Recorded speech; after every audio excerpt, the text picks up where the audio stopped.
All right, here we go. Part 2 of Final Fantasy IV reenactment using perlers. As a quick note, I mentioned this before, but I am going to pronounce these names the way I want to, and as we get into the section of the Archfiends, that becomes most particularly important because I did not know this before, but I played this on Super Nintendo, and the names of the Archfiends are very different in every version of the game. I'm going to use the Super Nintendo one because that's the right one. When we last left everyone,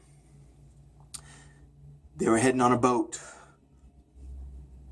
to go save the world when Leviathan, just getting in the way, wrecks the boat and scatters all the characters. So we don't know what happened to any of them except Cecil. Now Cecil, you will remember, started this adventure going to the town of Mysdia to steal their crystal, possibly kicking old men in the face while he was doing so.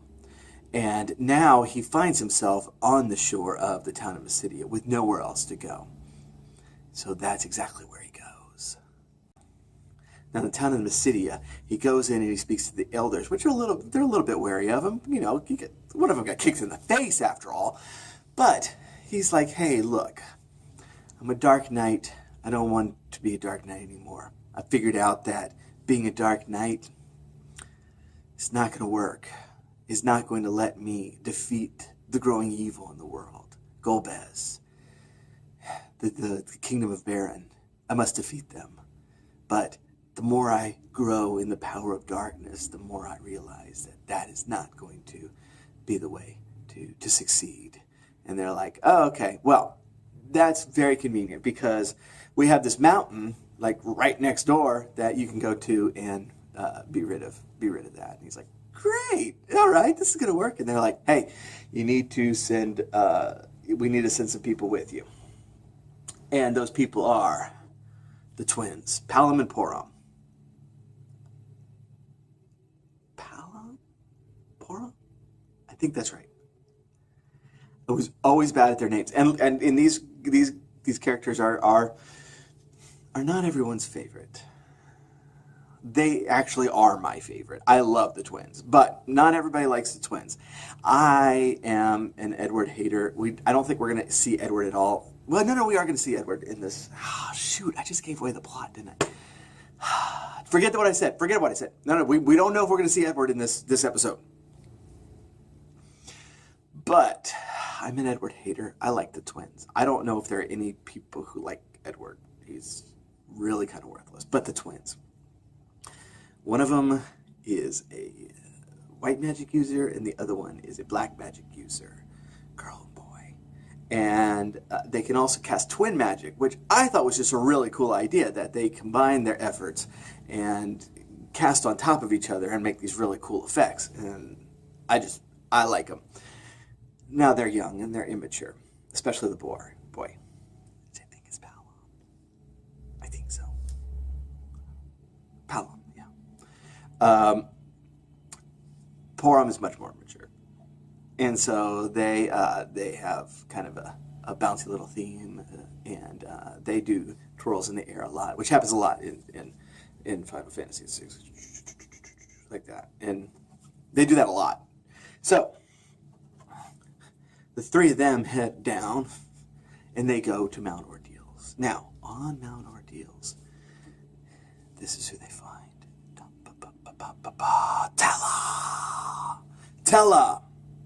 Tella is at Mount Ordeals trying to remember the spell of Meteo because he wants to get revenge on Golbez for killing his daughter Anna. And so he's there trying to remember this awesome spell. And so the three of them team up again. Now this is pretty interesting because this is the only time in the game where you have 3 magic users and 1 fighter. Which is just a little awkward because he's trying to protect everybody, but they have some nice magic, so it works out. And they're going up on Mount Ordeals. Now, for a place that's going to turn you into a warrior of light, basically, there's a lot of undead on this mountain. And so you're fighting up and going up and up and up and up and up. And when you get there, that's when you meet the first of the 4 archfiends. And the archfiends are like, each one is it takes on like one of the 4 classical elements, and Mylon is the earth archfiend. And so they're going, and I got a little dirt to symbolize this battle, but it was kind of rainy this morning, and so it's actually kind of muddy. Pew pew. And then you beat him, but then you don't quite beat him, because then you go across the bridge and he comes back and now he's undead, and then you have to fight him again. I'm not going to pour more dirt on the ground.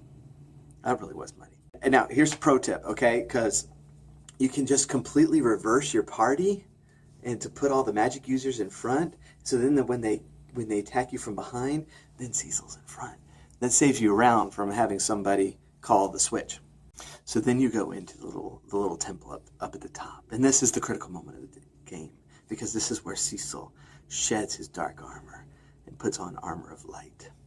And he must face himself. And when the light touches him, it turns him into Cecil the Paladin, which is a much more bright, color scheme there. But that's not enough, because he must vanquish the darkness in himself. And so he must fight himself. And that's not as hard as it sounds like it should be, because like Dark Knight Cecil started the game at like level 10, which I think is a really cool element, because there's like this, like every role-playing game, you start off on level 1, but he's like a trained soldier. It didn't make sense that he, trained captain of the Red Wings would be level 1, right? So they start him off at level 10, but when he surrenders everything to become a paladin, he even surrenders his levels, and so he's level 1. So by this time of the game, I forgot, he's like level 20, 25, I don't know, but you would think that it would be harder, but obviously this is a plot point in the game that you need to get rid of the darkness in yourself, so you kind of do, and you wipe him out, and he's gone. And what remains is Cecil the Paladin.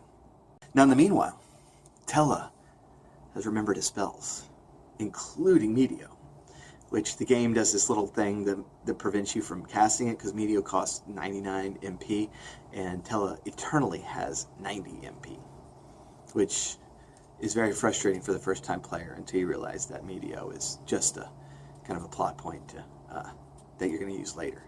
We'll see that. I'm not giving away anything anymore. Edward's dead.